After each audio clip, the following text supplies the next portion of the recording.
Welcome to the 21st lecture on the course Advanced Steel Design, in which we are going to talk about the moment curvature relationship and plastic analysis 1. We are going to learn these two things in this lecture now. Now, let us talk about the moment curvature relationship.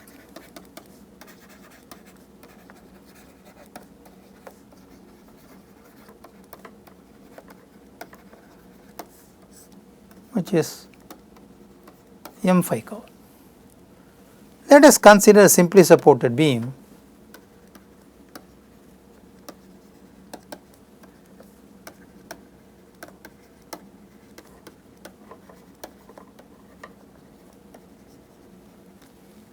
of a rectangular cross section B cross D.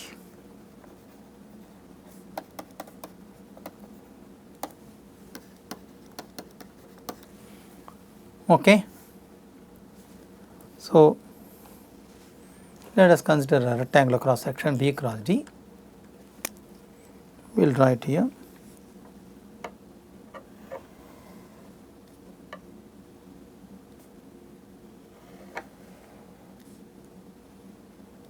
Say this is B and this is D.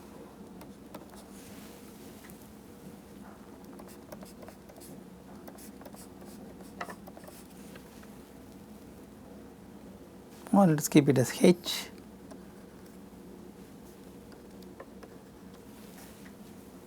So, let us draw the stress distribution diagram of an elastoplastic section. Let us say this is partly plasticized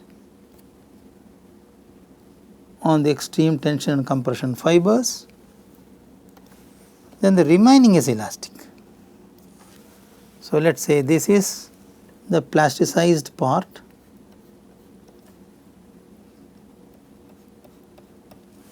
and the remaining is elastic part.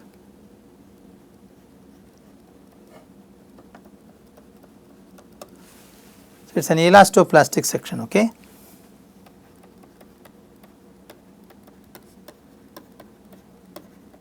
And this is the cross section. And of course, we know this is H by 2 and this is my y axis, this is my z axis and this is my x axis. Okay. We know, according to theory of simple bending,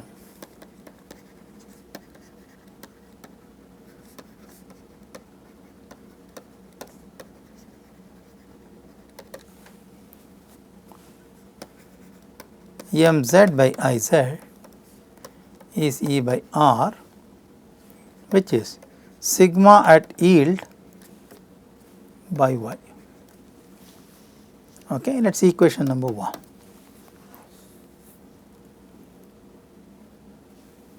Now, if we derive this further from this, we can say mz by iz or eiz is 1 by r, which I call as the curvature. Okay, and this is my z axis, I write it here. Okay. Now, one can see from equation 2 that the curvature and the moment are proportional, right.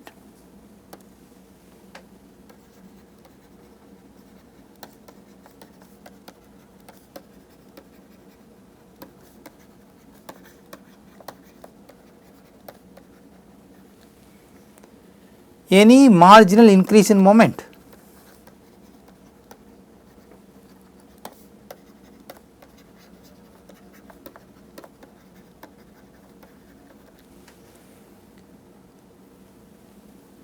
which is caused by the loads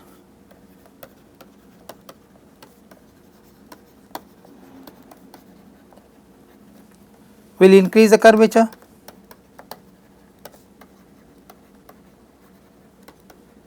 Okay. But there is a big issue here. The linear relationship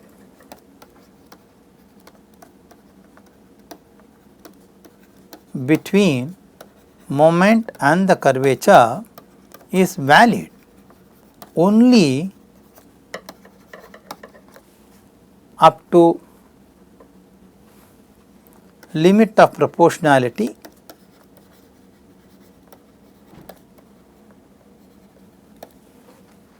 for the elastic material.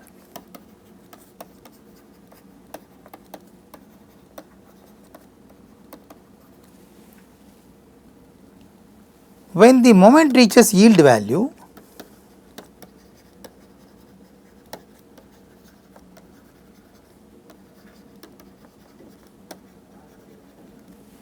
that is the moment reaches moment at yield value, which is called as M yield, then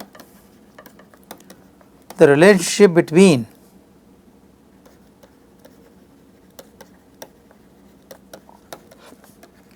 M phi is modified. So, I should say M yield by EIZ is 1 by R, which is stressless yield divided by Y, which is the curvature. We call this equation number 3. Okay. Now, look at the cross section here. The overall depth of the section is h, isn't it? So, the overall depth of the beam is h.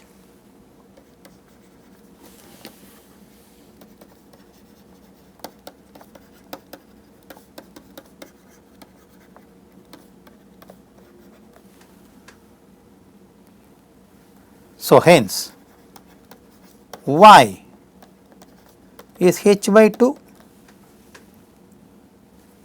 Okay? That is the distance of extreme fiber. Therefore, sigma yield by h by 2, which should be equal to, let me write the equation again here. Let us say M yield by EIZ is 1 by R is sigma yield by Y, which is phi.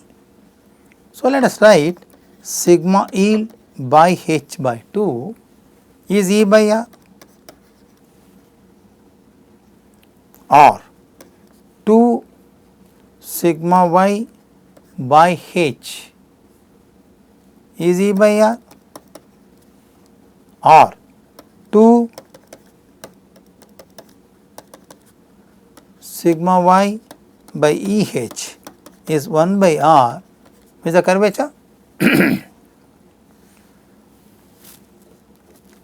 Let us call this as equation 4.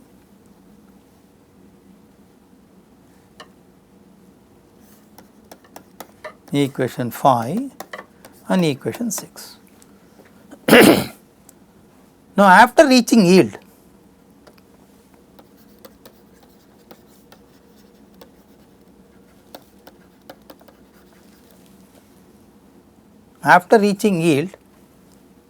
if further moment is applied,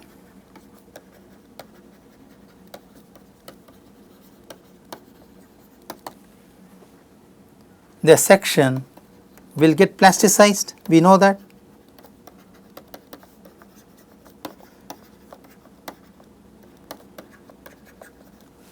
We know that, isn't it? So, this state is called as elastic plastic state.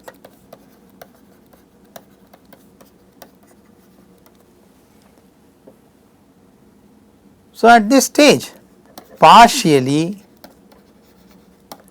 the section is plastic and partially it is elastic. Therefore, the depth of elastic core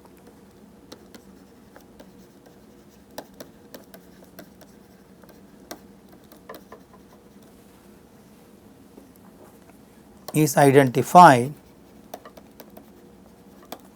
as E. Okay. Let us look at this figure.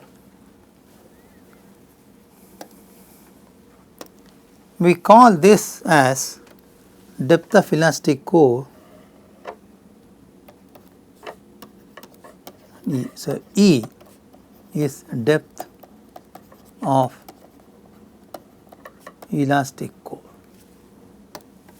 Okay.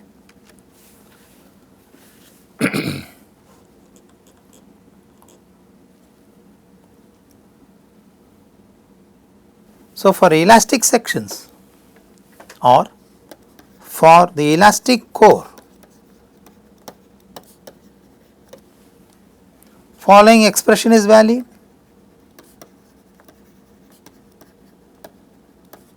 Because there is a linear relationship existing, therefore, I can say 2 sigma y by E E is 1 by r. We already said 2 sigma y by E h is 1 by r. I am replacing this h with E for an elastic core, right. Equation number 7. So, at this stage,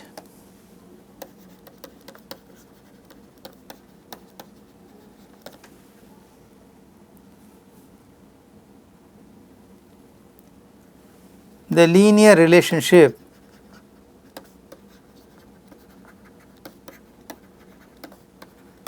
between moment and curvature will not hold good, is it not? So, as stated in plastic design, let us keep on continuing to load the beam. Let us continue to load the beam further.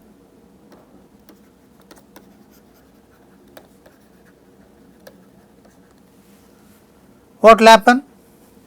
This will now increase the moment.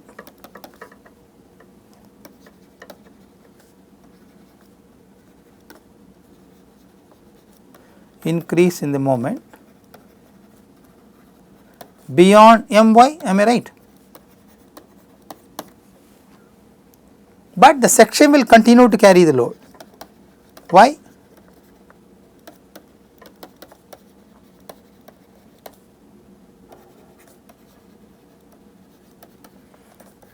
It is because the section is not fully plastic, still some part of the section is elastic. Okay. So, the section will keep on continuing to carry the load until the complete section or the complete cross section is plasticized. At that stage, moment will become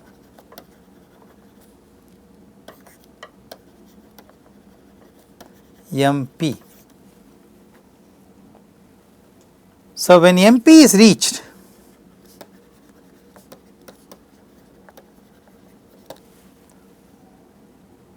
what would be the depth of elastic core? Elastic core will be 0 because this elastic section will go away. Therefore, I can say E will become 0, am I right? Right. So, let us go back to this equation and substitute E. So, let us substitute E as 0 in equation 7. So, if you put E as 0 in equation 7, what happens?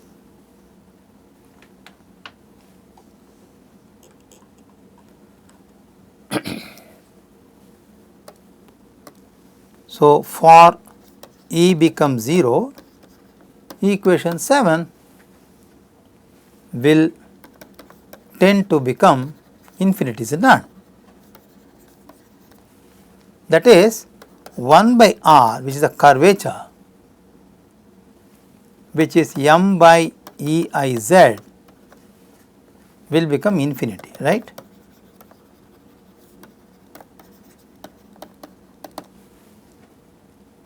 Therefore, we can say 1 by r, let us write this equation as 8, 1 by r at yield will be equal to curvature at yield will be equal to m at yield by eiz. Also, mp by m yield is phi p by phi yield. We already have this relationship with us, no? Moment and curvature are directly proportional till the elastic limit, is it not? So, we can use this relationship now. So, therefore, friends, mp we know it is zp into sigma y and my is ze into sigma y, which will be phi p by phi yield. Now, friends, we all know that this relationship is actually shape factor, is it not? Equation number 11. So, having said this, let us rewrite this equation of elastic core. We already know m equals mp times of 1 minus e square by 3h square. We have derived this equation already, is it not? Let me write it here. This equation is already derived. Please check in the last lecture, depth of elastic core. So, let us write down this. M by mp will be 1 minus e square by 3h square.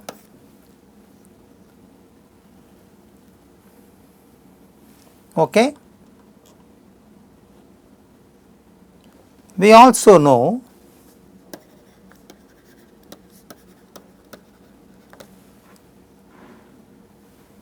twice of sigma y by E is 1 by r. This equation we already have, see here, is it not?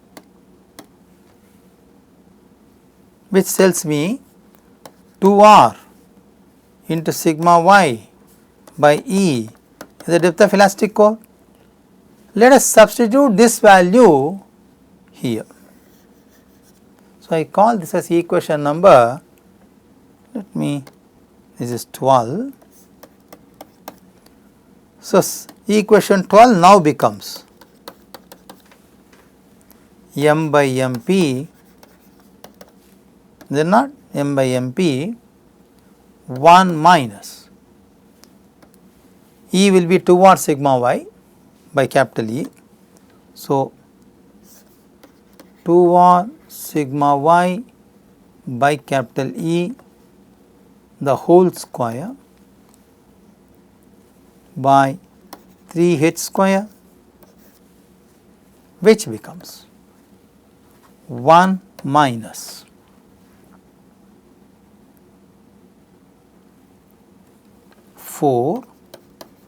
r square sigma y square by 3 e square h square. Am I right? Equation number,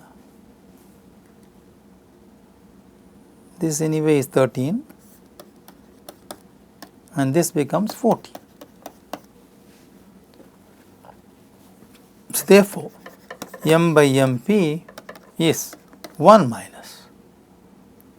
1 by 3 of, I am rewriting equation 14 slightly in a different form, 2 sigma y by E the whole square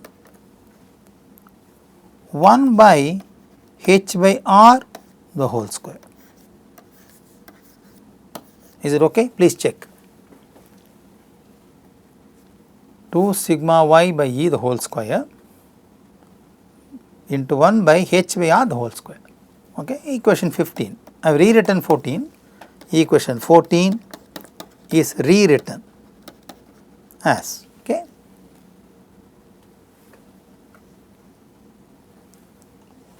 So, let us see this equation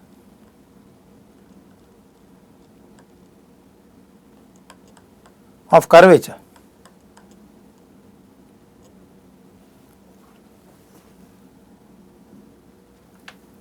We already know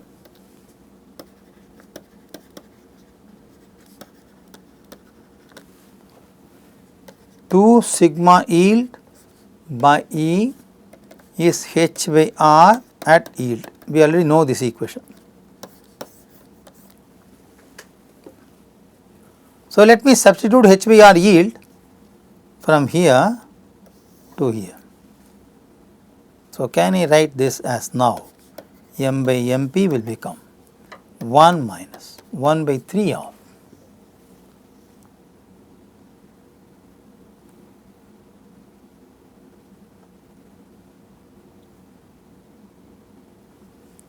H by R yield square by H by R the whole square. Can I say this? Which I can say now as M by MP is 1 minus 1 by 3 of H by R at yield divided by H by R in general of the whole square.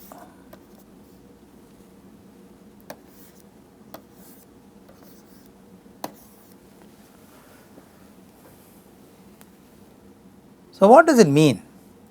If you have an elastic plastic section whose radius of curvature and depth of section are known,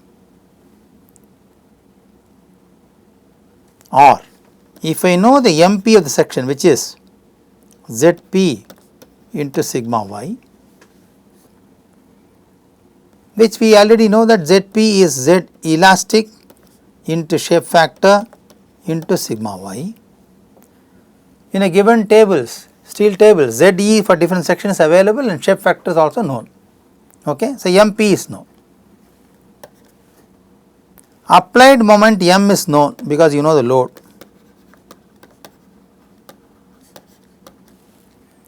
Depth of the section is known. You can find the radius of curvature, and 1 by R will give you the curvature. So, friends, moment curvature relationship can be easily defined and derived for various pairs of M phi, isn't it? You can easily know this here, you can plot this. That is a very interesting understanding we learnt from the moment curvature relationship using plastic design concept. Let us go to another important segment of plastic design, which we call as a load factor. Friends, load factor is generally defined as, let us call this as Q,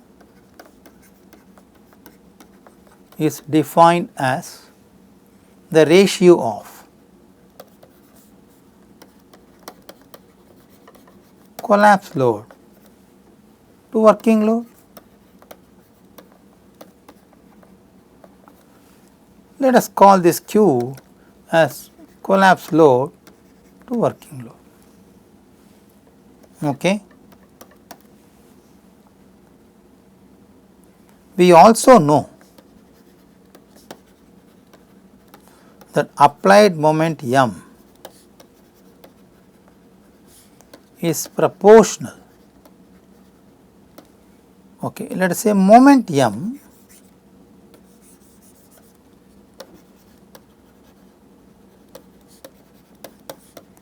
is proportional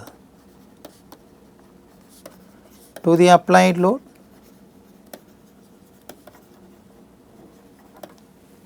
Hence, moment is proportional to W.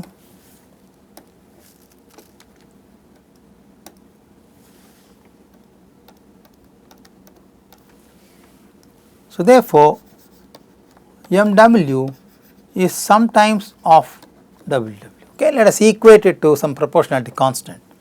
We also know MP is K times of collapse load. So, where MW is the moment caused due to working load and MP is the moment caused by collapse load. So, in plastic design we always estimate the load as a collapse load because it is MP. Okay. Now, Q is WC by WW. By this logic, this can be simply MP by MW, is it not? We also know MP is yield stress of Zp and M working is sigma allowable of Ze. We are talking about working loads, is it not? Hence, Q now will become sigma y of Zp by sigma allowable of Ze, which can be sigma y by sigma allowable into Zp by Ze, which is actually equal to the shape factor multiplied by factor of safety. So, friends, we have a very interesting relationship. Load factor is the product of shape factor into factor of safety. So, the load factor which is used in the plastic design is enhanced by the shape factor. So, in plastic design,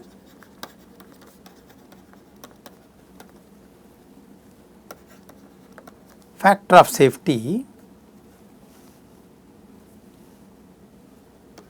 is enhanced by the shape factor.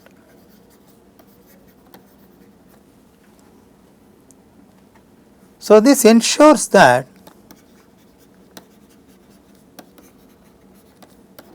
the design procedure is safe.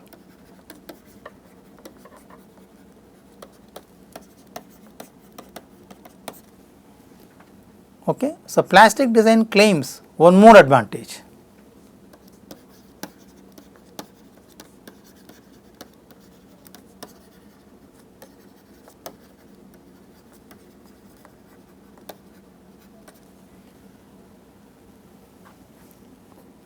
So, what is that? Without replacing the material,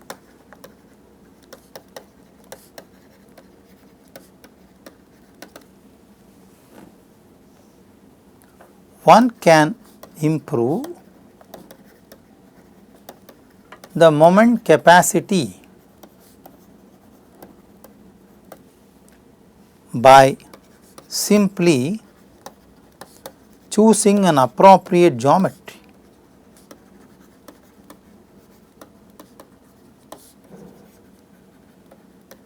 So, I will put it as not the word geometry, I will put it as a better shape factor. Can I use this?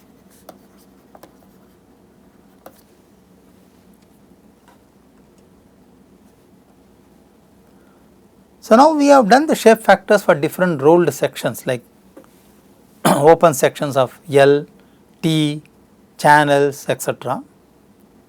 Okay. So, since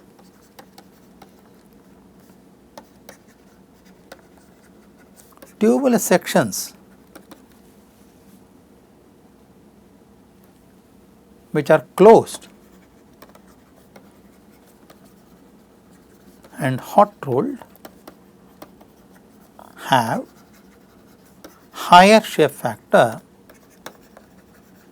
If you recollect, I think it was approximately equal to 1.7, right? Higher shape factor, they are commonly used in, for example, offshore platforms. So, offshore structures are mostly tubular members. This is because of the reason that they have a very high shape factor. So, one can say that any strategic structure where the moment capacity need to be enhanced can employ plastic design procedure for geometric centric design. That is, for a form dominant design,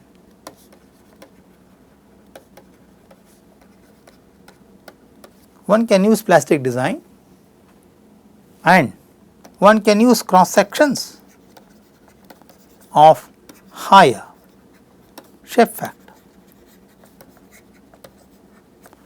But there is only one catch here. The material what you use should be ductile, should not fail suddenly. It should give enough warning before fail.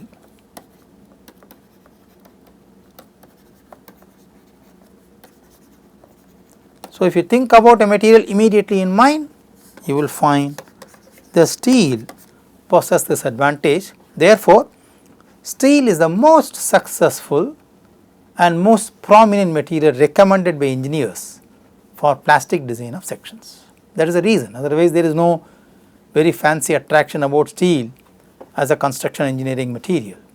Steel almost possesses all type of advantages in the geometric side, in the material side, in the fabrication, in the recycling, quick return on investment, and of course in maintenance.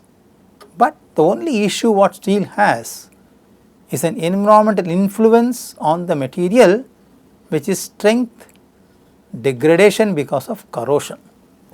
So, if that is addressed by suitable alternate suggestions on the material of steel, like functionally graded materials, for example, which we studied in detail in the previous lectures, then the construction practices, use of steel or FGM on strategic structures can go very sound, and that can give you a very good performance as well as economic design friends. Okay, that is the idea what we want to emphasize in this. So, now let us take it forward. How do I do a plastic analysis? Okay, now the question comes, how do I do plastic analysis? Right, let us do that. Load factor,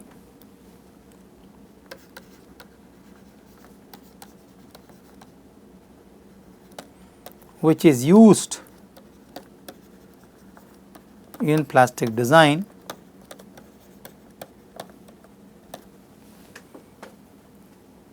is a function of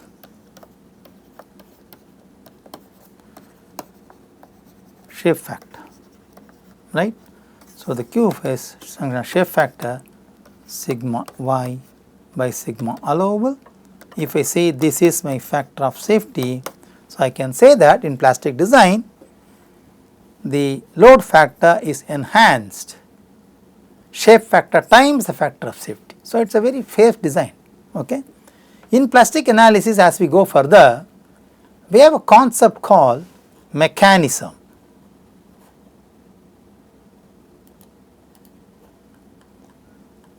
Let us ask a question, what is a mechanism?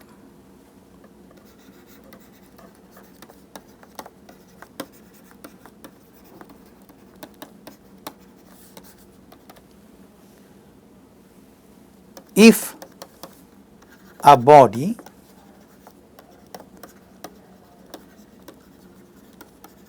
is subjected to any load, it will offer resistance.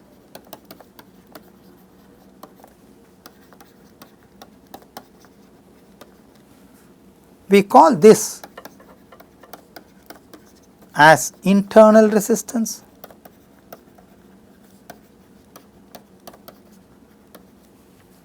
To the applied loads, is it not?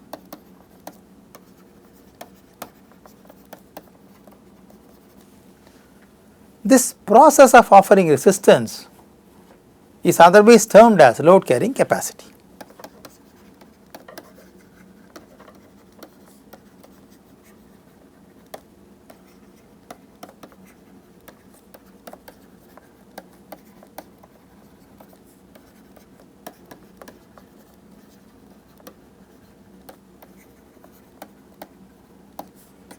In general, this is the capacity. Now, if by any chance the body is unable to offer resistance,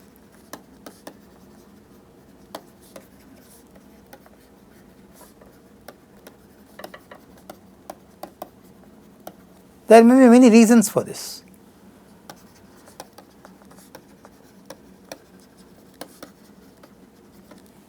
Then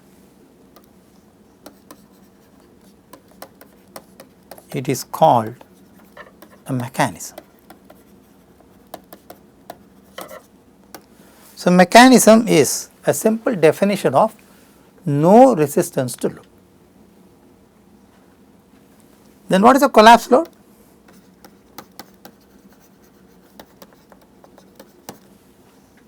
The load at which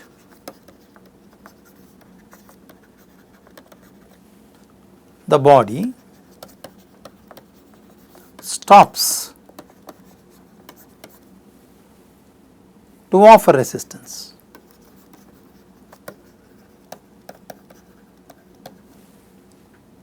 To the external load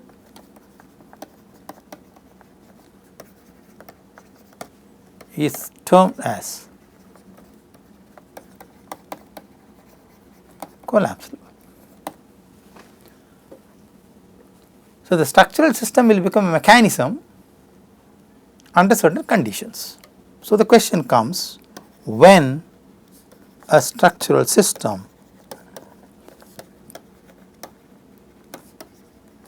can become a mechanism. What is a mechanism? We already know.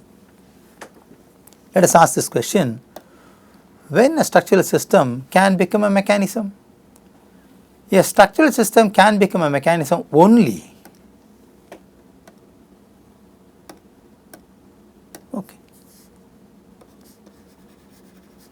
when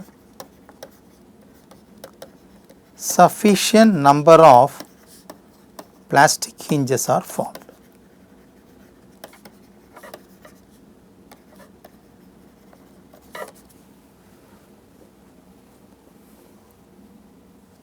So, what is a plastic hinge then?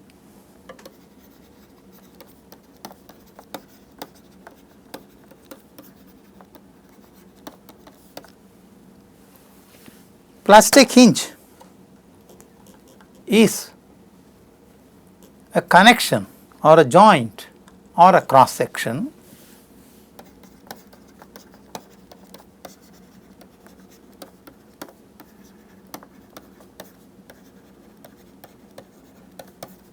or a section, not cross section, or a section whose moment capacity is MP. Remember friends, we have a structural hinge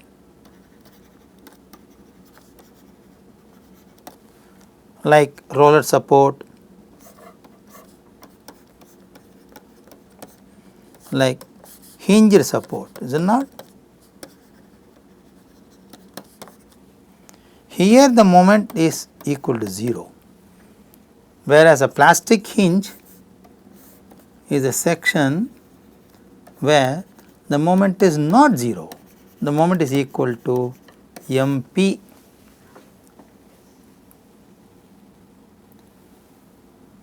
Now the question comes, if sufficient number of plastic hinges are formed in a structural system, the system can become a mechanism. Then let us ask a question, for a system to become a mechanism, we agree that sufficient number of hinges have to be formed. How many plastic hinges are required?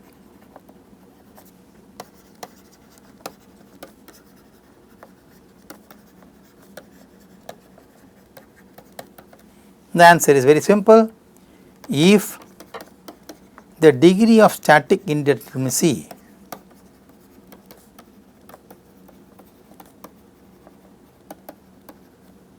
is n, then n plus 1 plastic hinges are required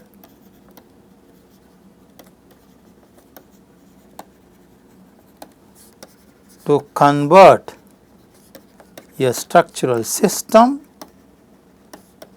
into a mechanism.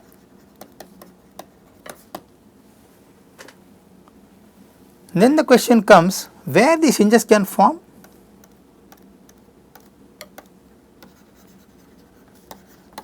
Where plastic hinges can form?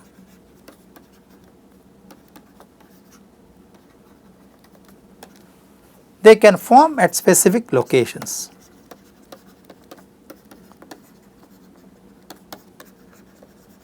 Like at fixed supports,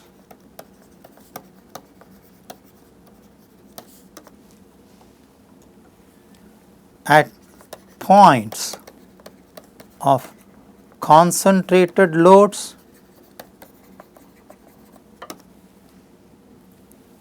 at sections where bending moment is maximum, at sections where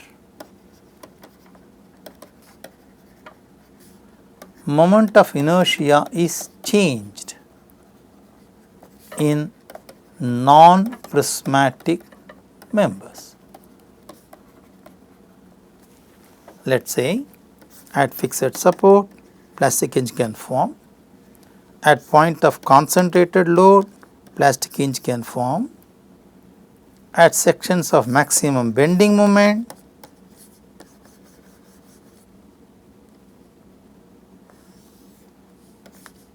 plastic hinge can form. If a section is having a non-prismatic cross section, plastic hinge can form. So, these are the possible locations where plastic hinges can be formed. What is a plastic hinge? What is the moment capacity of a plastic hinge? How many such hinges can form? Where they can form? If they form, what happens to the system? We have learnt all these things now, is it not? Let us add one more point to our knowledge. There is a great caution with plastic hinges. The caution is, the plastic hinges have limited rotation capacity.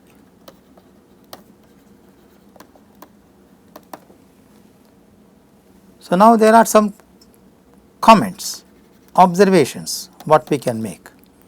At plastic hinge, moment is MP. Just because it is a hinge, do not say moment is equal to 0, okay. Moment is not equal to 0, it is MP. It can form only at specific locations. Where are they? We already said that. They have finite rotation capacity. They are necessary to convert a structure into a mechanism. Now you may ask me a question, why we are bothered about a mechanism? Mechanism is that condition of a structure which cannot offer any resistance to the load. The structure is completely out from its performance, it is collapsed. The structure cannot offer any resistance when it becomes a mechanism. So friends, there is a very dangerous equation here. A structural system, by the virtue of plastic hinges, is converted into a mechanism. So my question is, are we designing a system which is going to collapse?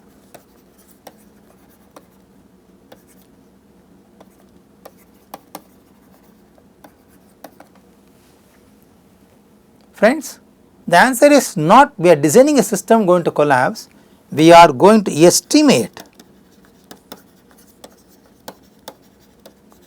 the load at which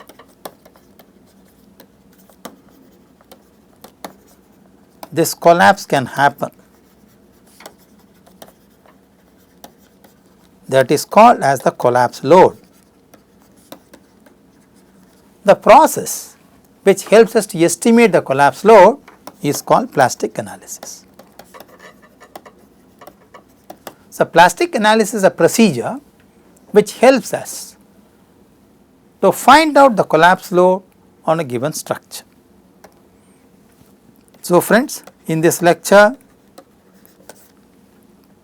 we have learnt the moment curvature relationship, we have learnt what is plastic analysis, we have also understood what is a plastic hinge, where can it form, how many of them can form, if it forms it converts it into a mechanism, and what is a mechanism.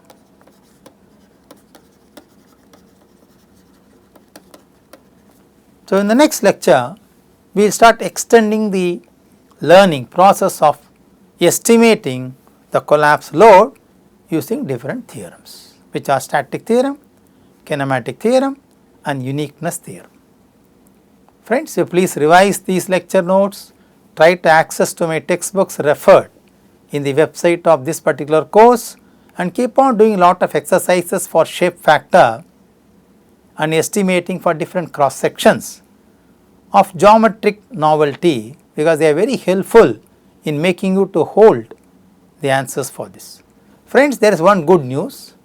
For working out the shape factor, there are MATLAB equations available for different problems in my textbook. You can copy paste them and run in MATLAB window, you will get the answers of shape factor directly. You can also write simple programs of this order for different cross sections and try to practice this for your understanding. Thank you very much. Have a good day. Bye.